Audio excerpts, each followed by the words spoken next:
Quand on a pas foule, on a ça, on a tout le monde a attendu 1000 personnes, mais 5000 personnes. Il est déclaré, papa.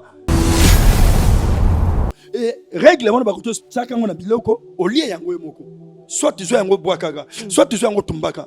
Mais tant que tu as réglé bongo, tant que tu as tumba, tu as bisika moko boye. Donc c'est-à-dire que oza ko kaba descendance na yo mobimba. Même ba pasteur rebelle, l'impesa biso. Tu as vu que bazo réglé. Donc c'est-à-dire que oui, ba pasteur peut ba régler ba misusu wa. mais oui, bazale belle papa, bazale belle. Yo kanisa le lombi biloko zo le kalmokili oyo. Pasteur na pasteur ba ko sambaka, ba ke devant la justice. Ba bandi ko samba. Et lo ni to sala wana. La déclaration, papa. Il y a pas de comment papa. Je suis ma micro, je suis bakate. L'internet, dans ce que tu as, dans ce que tu as, dans ce que tu as, ma casse, qu'on a besoin de Kolanda été. Asa ndenga zaluana, na yebiete. Asa, mutaba science. A régler. Des amis. Asa mobali. Azo réglé. Et banaï pe ko sala mana monte. Oui, ça s'est fait, ça s'est fait. Ça s'est fait. Mais mon tout temps, on lingi succès. Sur le problème, c'est la canine. Règle ou à mobali. Tant que y a ça qu'on règle. Ah, règle on a reçu bateau. Non, place à Sumbelaka. Oh là là. Place à Sumbelaka. To accident mo sala mino nduta balasima. Makila wana isala kanini pe ekendaka wapi.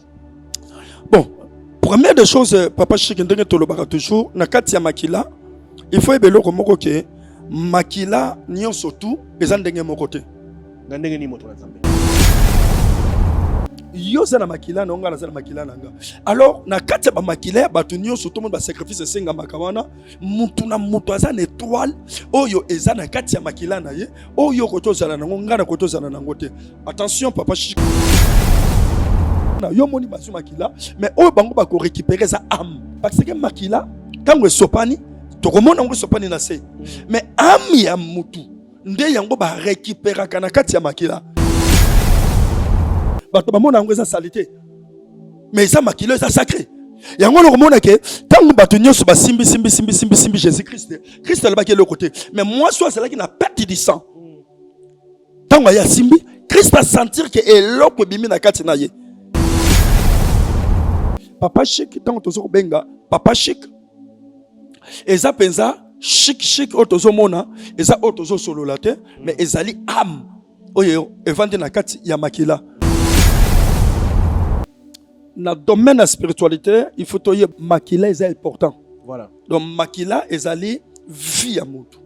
Et na kati ya makila na biso, eza bisika oyo to lobake ba information ya mutu bisika evandi. Chez Biso Télévision, chaîne oyo ekokani na yo. Bozale belé boko l'émission de partout na pesi bino mbote. Mbote balamio c'est chez Biso TV. Oui malamu na mission na bino réponse à nos questions. Yande ko la bino. Na pesi moyini nanga mbote, moyini bonjour, moyini nanga bonsoir. Bozale belé boko la biso mokeli mobimba. Merci na fidélité na chez Biso Télévision, la chaîne qui vous ressemble. Merci mingi na sponsor Oyanga Jésus-Christ de Nazareth. Yende apesi makoki, apesi succès, apesi santé, apesi pe manabo moyi. Ah, Nzamboyo, na ebite na sa nini. Merci beaucoup. Liko na bakisinga sous kotinga na 2023. Ndalo ba ke 2023 oyo za année à bénédiction, année soit élévation roleka. Merci beaucoup mon sponsor officiel Jésus-Christ de Nazareth. Oui. Ba inimbote esika bozwa mi 2023 oyo. Bino ba kontinga na muté mabe, wana biso tokola na butu bino boko loka biso. Tala Nzambe ndako sa biso. Santé kitoko, pema ya ko sarana te et puis kimia. Car Nzambe otosambela biso ebiki cité.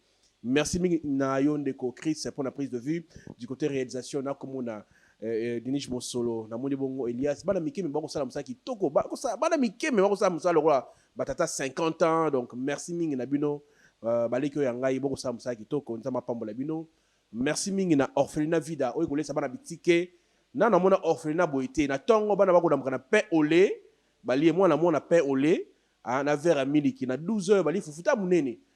Donc moi na moko akolia katikati ya soso donc bala mi balé soso moko bakabule divisé par 2 na poko na ngo balie riz au lait maman Emily nzamba pambola na nyoso ko sala pona bana bitike nzamba mona yo biso to ko lokaka bénédiction pour mayo ko sala to ebité toloba nini ndena loba ke 2023 yango yo mapona mi ko ya na décembre awa to boy na biso 5000 francs congolais polo yango yo saka lo sango bana mboka to funga na miso to voter tour yo moto yo asengeli ko za la place wana poto bakosi biso mwa mingi s'il vous plaît na koti yango oui na koti ba balandi lelo to lobela ni to lobela mai matali ba sacrifice to moni mingi bato milili soki bakie ko sala bakisi basenga abi makila omona mwana moko te nazandoki bamelisa inga makila na butu po ani bamelisa mutu makila pour ba sacrifice ara toujours ya makila to koye bango na émission lelo bande balandi na moto na nzambe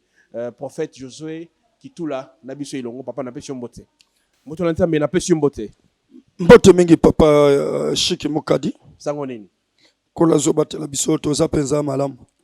Voilà. Quand même, le sambo, parce que thème malio, est tellement sensible. Peuple de Dieu, c'est une baffe la mato, mais il y a un bon ami qui est tombé à belé. To tika émission en boko ensemble. Seigneur, to tika émission na sena le boko na yo, to tika chaîne na biso na maboko na yo, pe balandinyo surtout, et tika Saint-Esprit a contrôle, il y a émission oyo. Pe balandinyo surtout, nzamba sa la grâce, bazwa délivrance na bango na kompo na Jésus Christ. Amen. Amen. L'homme de Dieu, le loto yambiyo, nabandi malasima, tobelai maimatali, esprit, sirène et tout consort, mais kasi le bat babengi mwa mingi, sengi, to mekambe ko lobela. Pona nini moto soki akeko simba kisi, ya liboso basenga kaye makila. Makila signifiaka nini na premièrement na monde ya mulili, ya moto kota na mozino ya mituna. Yebisa biso pourquoi ya liboso so mutake to be muta apesi kindoki to mwana kasomona ko tubela aloyi ba melesa kinga makila pona nini ba melesa moto makila makila zo représenter nini. Oui, merci papa Chic ko la pambola vraiment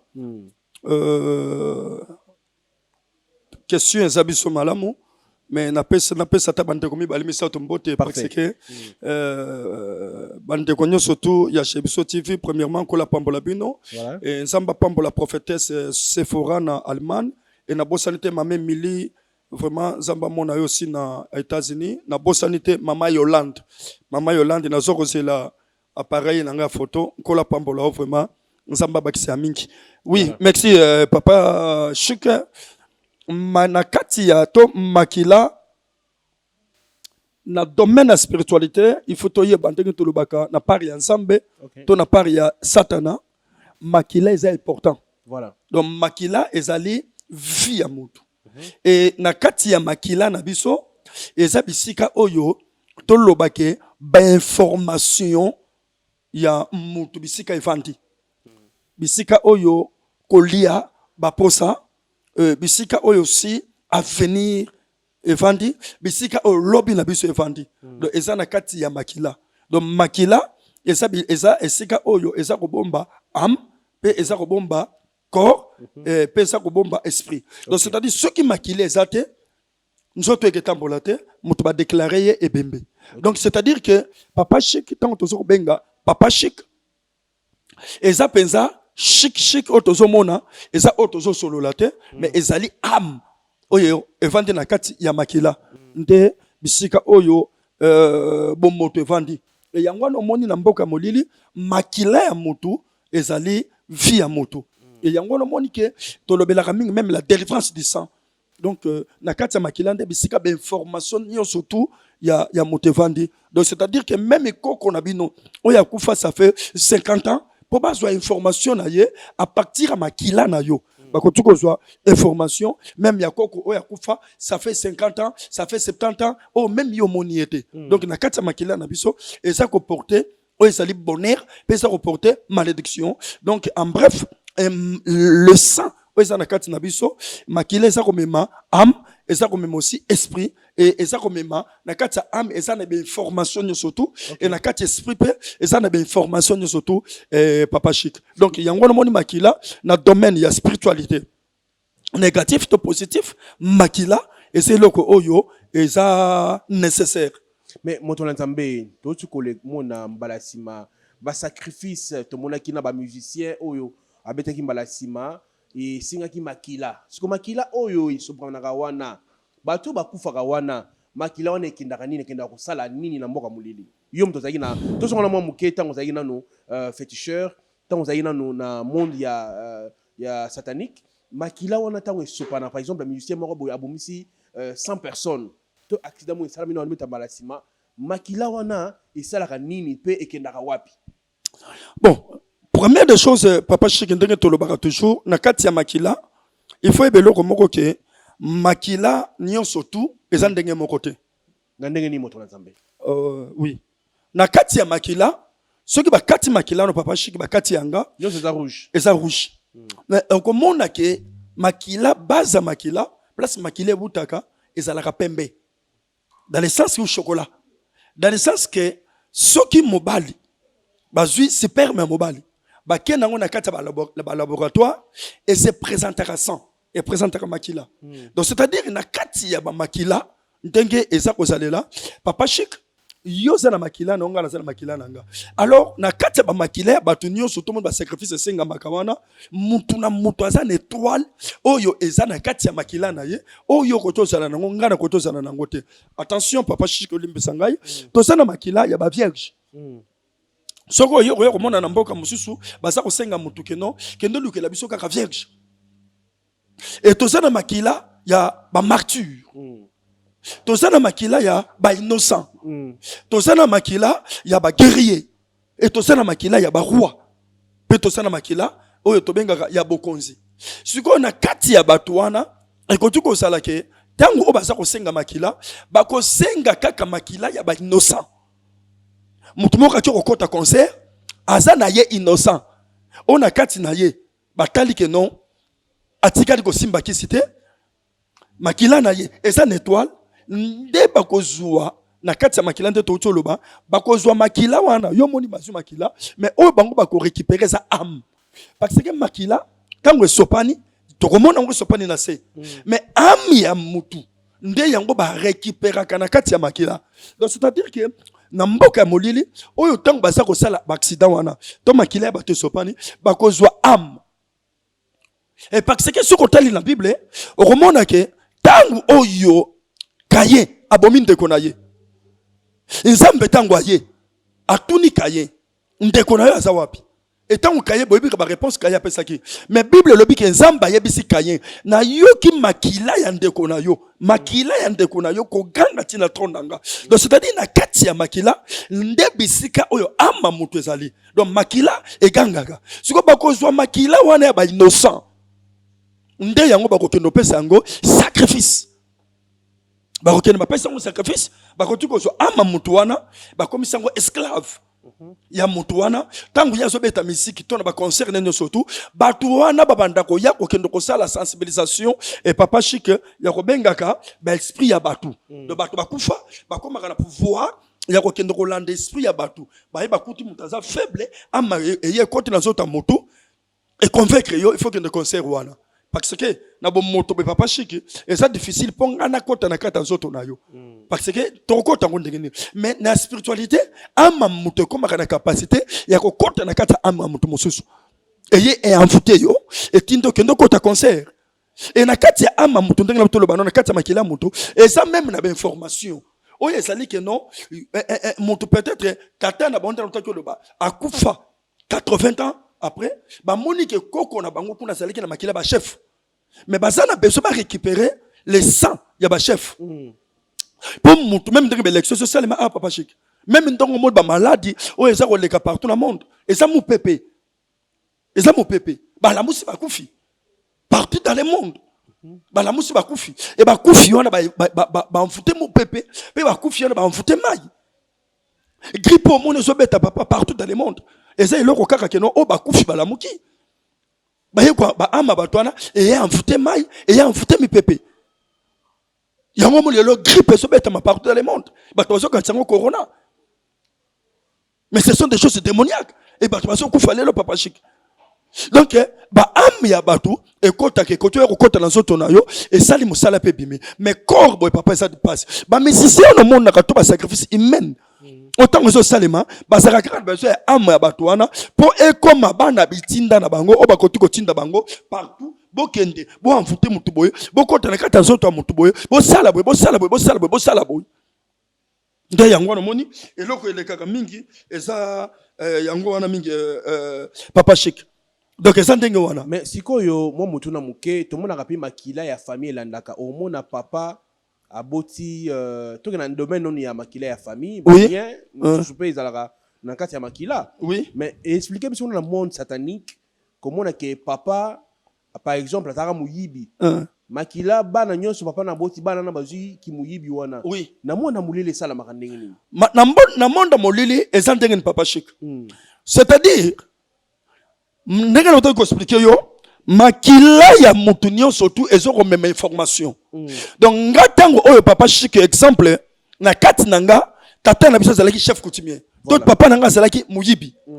Tango oyo akutani exemple na maman yanga a transmettre semence. Semence au papa transmettre na kati nzoto ya maman et memi ba information nyonso tu ya tata nanga. Peut-être tata zaki muyibi te mais koko nanga zaki muyibi. Donc na kati makila ya tata nanga et ça comme ma information ki muyibi. Et tango ya kati nanga ce que kuti bisika o ekoti ko développer facilement ndoko mona ke ki muyibi se développer à partir de makila. Donc c'est-à-dire semence donc information ya koko nanga o ya kufa même ça fait 200 ans et kotu ko ya ko se manifester après 200 ans. Et il continue dans autres montoyo et continue dans autres montoyo et continue dans comme ça semence et qu'il y a ko kuta bisiko ma belé ça malam et ça linine et c'est cultivé. Donc yango no moni ke sala ke no monto zo mona ke na kati ya libota célibat ezo régner. Hormona célibat et kabwanaka na ba forme belé. Même makila moko wana et kotuko ya et y place à oyo et pesio libala. Obali papa chic et bato ba sepel mariage mais mutu tango ke landa kwa libala kobote zate. Kobote zate.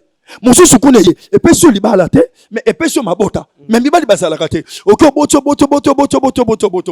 Mususu kune salinine et puis melié mabota et puis melié libala et salinine et pesie mbongo ye musala ne saka nini azwa kabanda bande kwa na boku kulaka et ça le même esprit o ezo salanine et ça ko changer kaka forme et ça esprit to et ça information o ye vandi na kati ya makila ya mutu et ye place à moto et pesi sens o ye place à moto pesi sens o et pas moto pesi sens o yango le mona papa chic na domaine na makila il faut yebelo komoko makila nyonso to eza makila te et pardon eza ndenge moko te omona mutu msako to kende et pas ya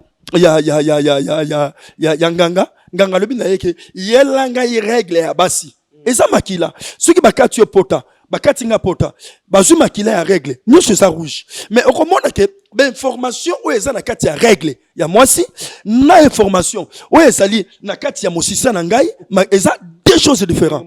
Eza ndenge moko te mais nyonso te eza makila mais okomona ke makila nganga sengi ya mwasi pourquoi parce que makila o ya mwasi eza makila eza sacré. OK. Oye utaka na kati ya règle ya mwasi bato bamona ngo eza salité mais eza makila eza sacré. Yango no komona ke tangu bato nyonso ba simbi Jésus Christ le bakele le côté mais moi soit c'est là qui n'a perte du sang. Tangu ya simbi Christ a sentir que eloko bimi na kati na ye. Eloko bimi na kati na ye. Pourquoi? Parce que makila wana c'est qui makila c'est qui normal et c'est qui makila lokola makila nyonso toté. Et ça makila oyo e bimaka na sansa moko mbala moko. Alors makila wana eza déjà oyo na simanango eza kolanda nini? Prophétie oyo nsamba loba et deuxièmement na sema kilo ebimaka basi eza ko mema eloko moko multiplication parce que ceux qui moi si makila wana katani et asa déjà na sini kana kangami na semi makila wana ceux qui moi ça ko régler akomona ke asa hésiter la vie na ye donc c'est-à-dire au moins que makila wana eza différent na makila otosoko na kozala nango boy et pas mobile hormona ke mutu suba ko expliquer ba biko non bo ozo makila izo makila ya mutu na yo mais pourquoi batindika makila lokolote c'est-à-dire que makila so bimana mutu na yo ba yebi ke bisika cerveau ezali donc c'est-à-dire que partie nyonso tu nzoto na biso yebaka ke eza na information makila na makila eza na information na yango et na kotuko expliquer loko moko papa chic oui na domaine na makila ndenge to solo bawana eza monde eza vaste na spiritualité et okomona ke fungana mo muke moto na nzambe ba comprendre parce qu'il y a un domaine très sensible. Et oui, dès que tu as le bawana parce que na domaine na makila, yango komona eza na bato mosusu po aza na makasi. Bah, le bien qu'il faut fixer. C'est-à-dire que, bah, comprendre que non, règle naïe. J'ai aussi des amis. Asa mobali. Azo réglé. Et bah, naïbe, ça la montre. Oui, ça s'est fait, ça s'est fait. Ça s'est fait. Mais mon tout temps, on a succès. Ce problème, c'est la canine.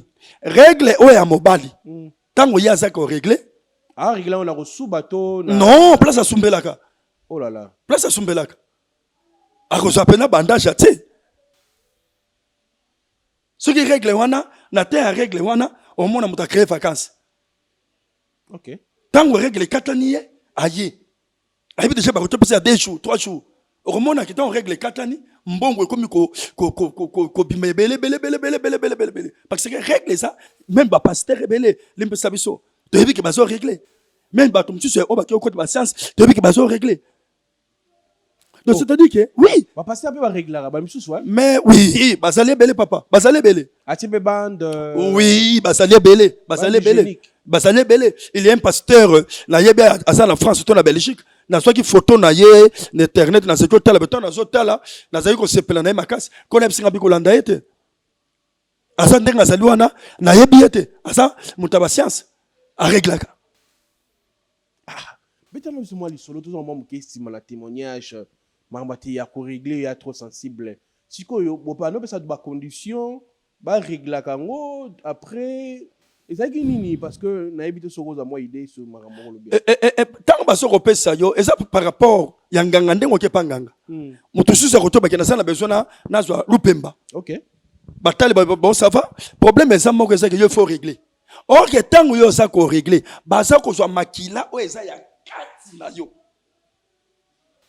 et règle on ba ko to expliquer yo soit chaka ngona biloko au lieu yango moko soit tu sois yango boakaga soit tu sois yango tumbaka mais tant usiko yo ça ko régler bongo tant yo ça ko tumba to ça ko tsaka na bisika moko boye donc c'est-à-dire que oza ko kaba descendance na yo mobimba oza ko teka génération na yo mobimba et génération wana te ye et ça na biloko moko via pasi via kolela via ba problème parce que makila yo zo ko pesa wana et ça déjà une information il y a venir et ça peut une information il y a présent peut le passé le yango le monde papa chic le présent ya mutu et quand tu ko compliquer le futur am te compliquer peut le passé na ye to vala moi moke wana moi idée ye eza bato mususu papa zara moto bakisi surtout ba papa kala bato maikari bato rose croix mingi ba papa mingi akala ba kota biloko wana ba sacrifier ba génération ye mais non ceux qui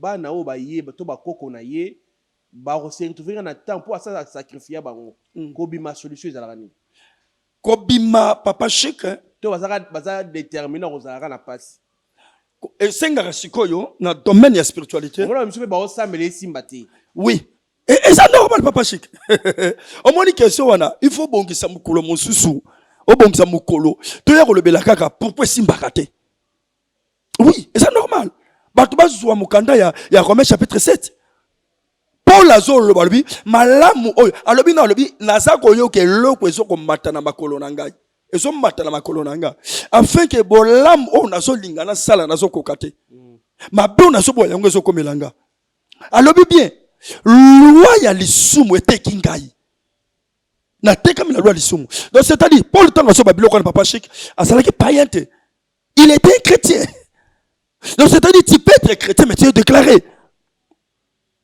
au prière que je n'ai qu'à Matthieu déclaré papa chic imaginez-vous Pierre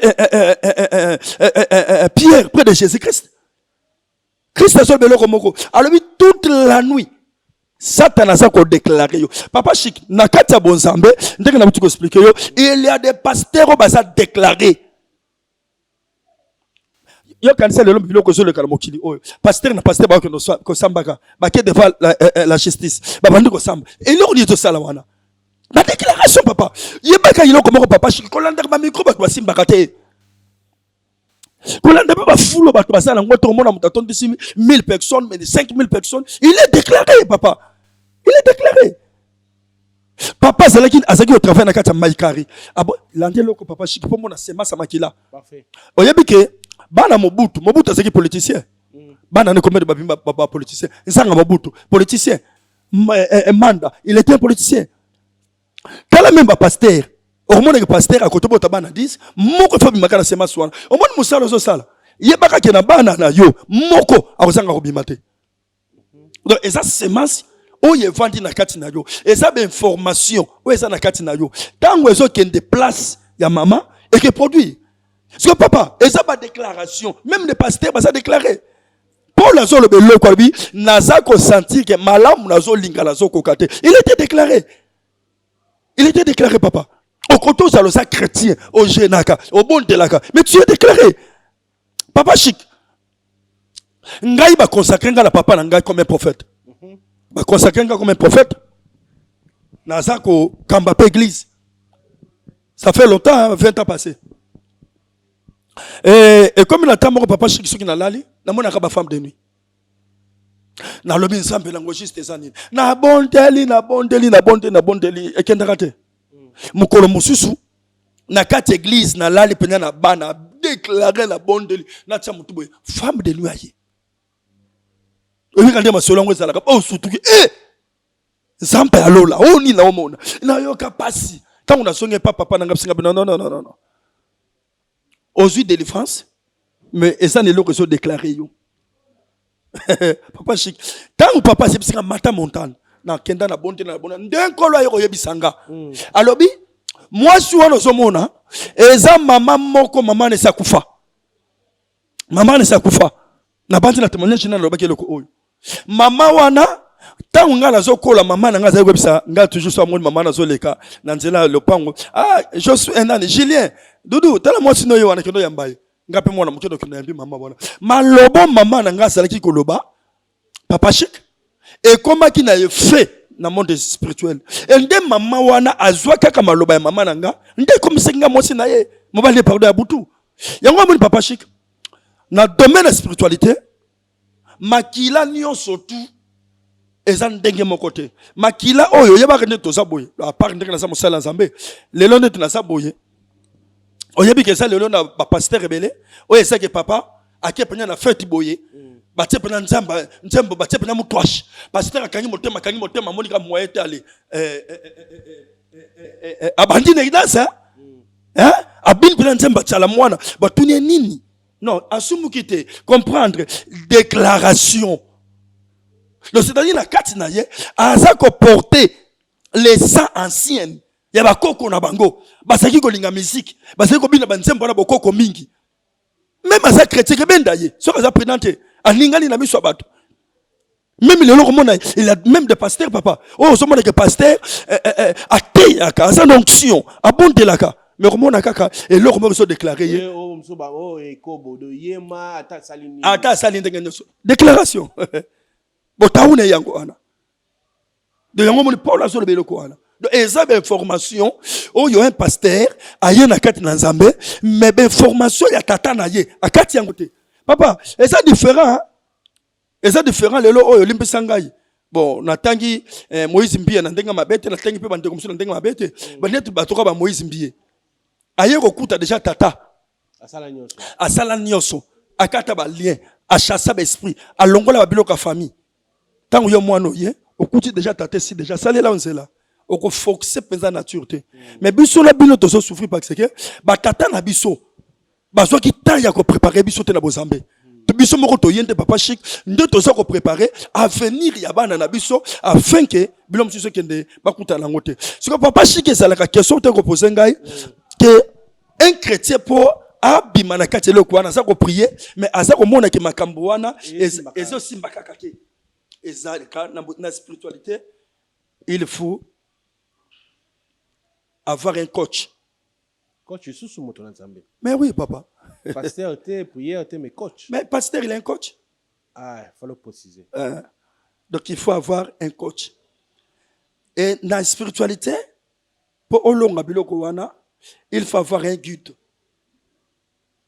Et dans la spiritualité, pour Olonga Biloko wana, il faut avoir aussi l'oreille. Oui, c'est ça. Tant papa n'a pas dit non, ton compte à 7 jours. Exemple, net babilo kungana butukolo ba o po ekende et bandaka biso na prière il y a 14 jours matin 14 jours matin o ezaki papa chic yo nanda kuna yo ngana nda kuna nga ngana gêné na obimate pendant 14 jours. Yo peut peut-être kobimate pendant 14 jours. Na 14 jours on a papa chic, na semaine moko faut te gêner. Tant que il faut gêner 3 fois, toi 2 fois. Il faut ceux qui te reçoivent prière à Moukié. Il faut soit tant que 8 heures du temps par jour. Par jour. Pour nous kata babiloko wana. Et ça na mutu mutu so mona ke bokei kola biso non. Il faut avancer. Bon je peux 1 mois de prière. 1 mois de prière.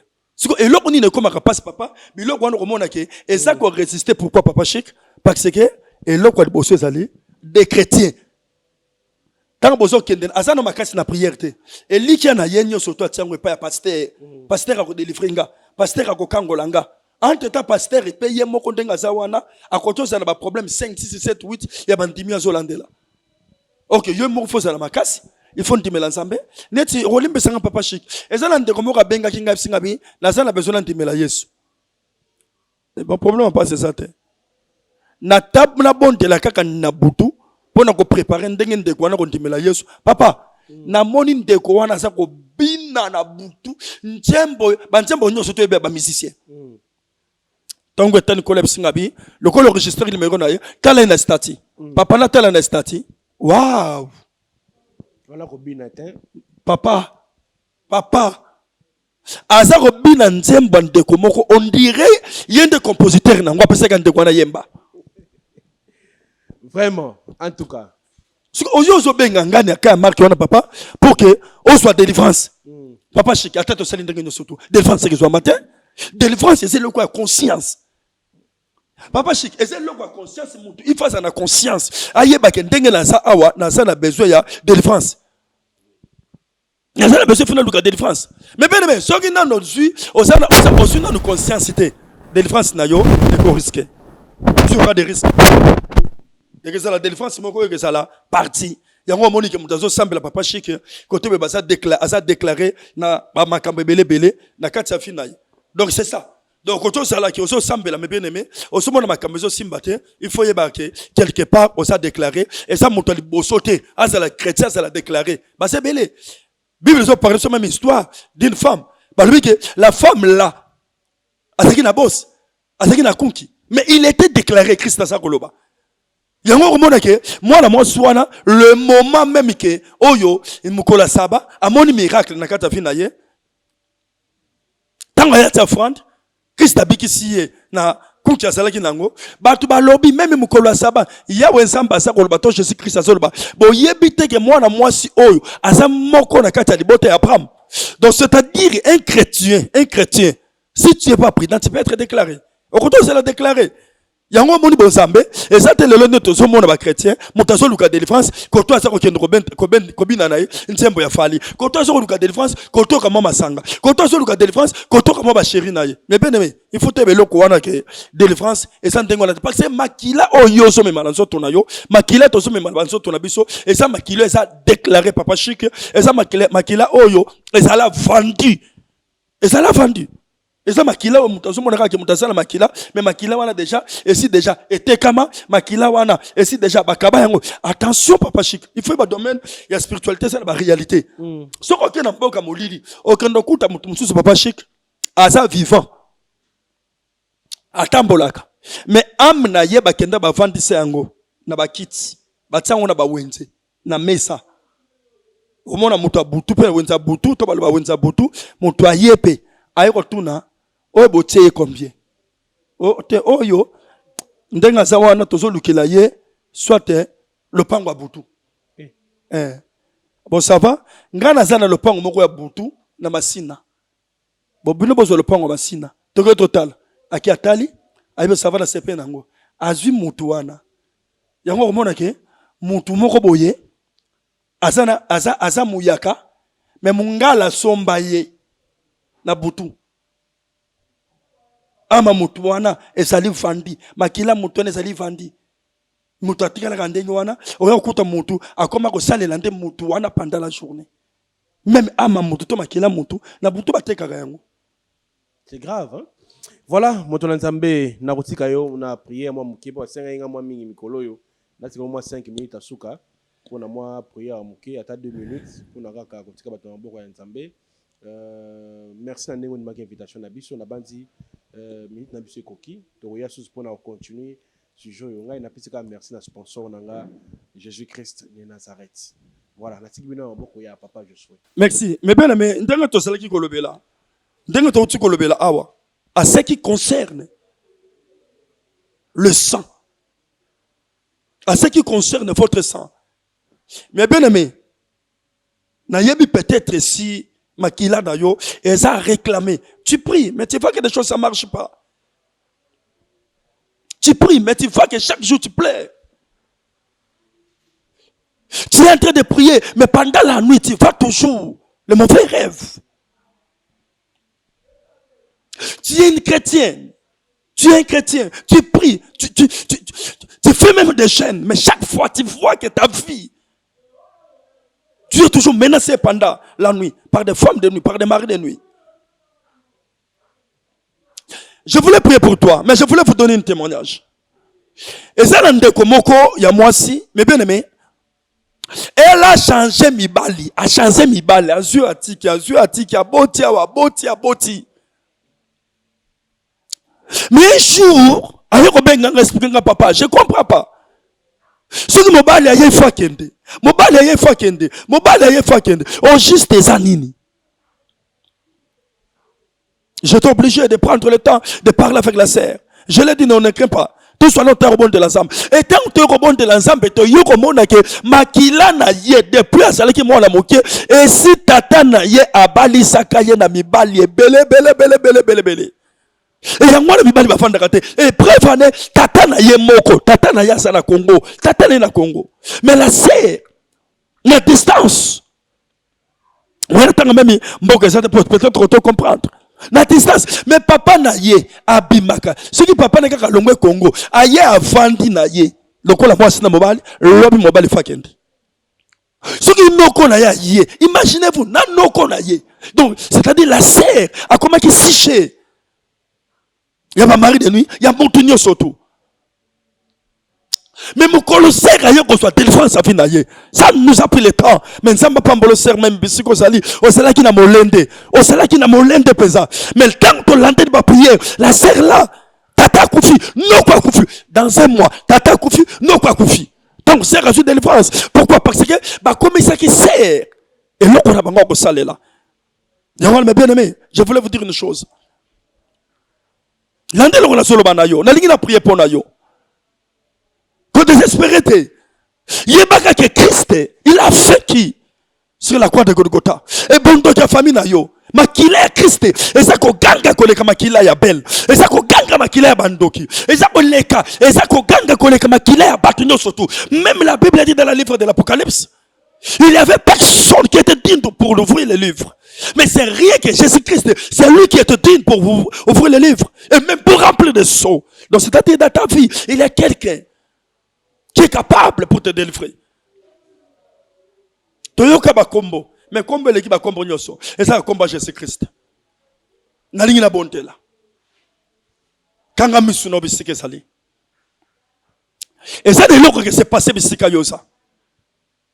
Et ça la puissance mo qui kota même bisika yosa. Et qui a ko délivrer yo lelo. Et ça la force moko et qui landa yo. Et qu'il anda âme na yo, et qu'il anda corps na yo, même si ceux qui bateka ki yo, ceux qui makila na yo, et ça li réclamer na bato oyo, yo monate, mais l'ingina le banelo komoko, c'est concentré kaka. Miracle so sale malelo na fina yo. Izamba so ko délivrer yo. Na yebiki yo zo benga ngende komoko, ozo landanga, ozo benga ngapona ko témoigner, ozamba so sale la yo. Kaka na prier ngala so ko sala. Oza ko témoigner miracle na Zambé, oza ko témoigner délivrance na Zambé. Au moins que Jésus-Christ a kufa kité, au moins que lui a Jésus et sa synagogue. Mais si Jésus-Christ il était mort, et je vous dis une chose, aujourd'hui, na so ko bonte la pona yo, oza ko soit délivrance na fina yo. Kanga misubisi kezali yo.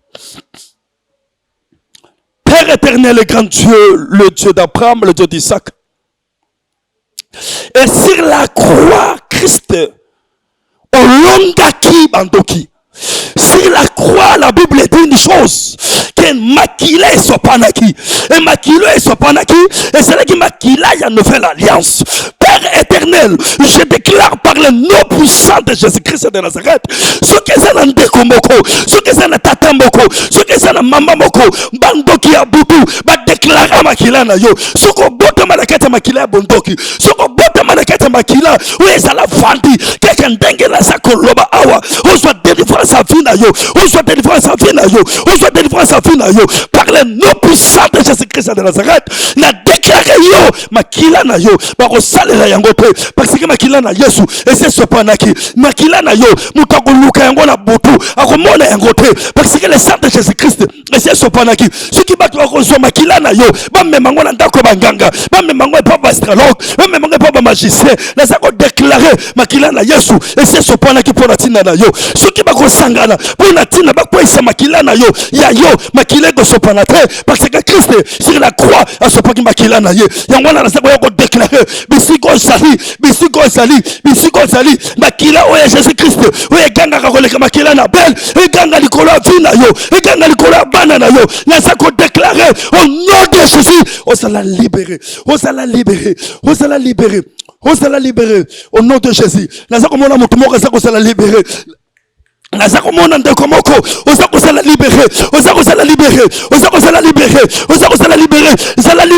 nom de Jésus. Oh, je déclare que des chaînes tombent, finayo, ba chaîne kwaya, finayo, bondoke kwaya, finayo, ba déclaration nyoso, ou yesalema na butu na moi, et kwaya, au nom de Jésus. Sankaraba shakaria baba, shindaraba skeria baba, au nom de Jésus. Nazako libérer yo, nazako